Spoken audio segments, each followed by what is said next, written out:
বাঘাইছড়িতে ঘোড়া ও আনারসের জমজমাট প্রচারণা।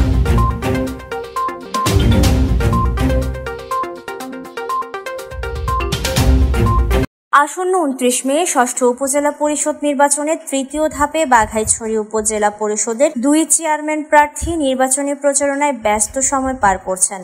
শুক্রবার ঘোড়া প্রতীকের কর্মী সমর্থকদের নিয়ে চেয়ারম্যান প্রার্থী সুদর্শন চাকমা কাঁচালং বাজার হয়ে বটতলী এবং বাঘাইছড়ি ইউনিয়নের 4 নং ওয়ার্ডে গণসংযোগ করেন। এই সময় তিনি ভোটারদের দাঁড়িয়ে দাঁড়িয়ে গিয়ে সকলের কাছে ঘোড়া প্রতীকে ভোট প্রার্থনা করেন।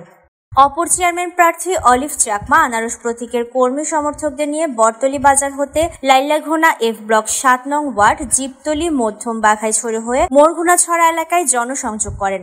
এই সময় তিনি ভোটারদের বাড়ি বাড়ি গিয়ে সকলের দোয়া ও আশীর্বাদ কামনা করেন এবং আনারস প্রতীকে ভোট প্রার্থনা করেন।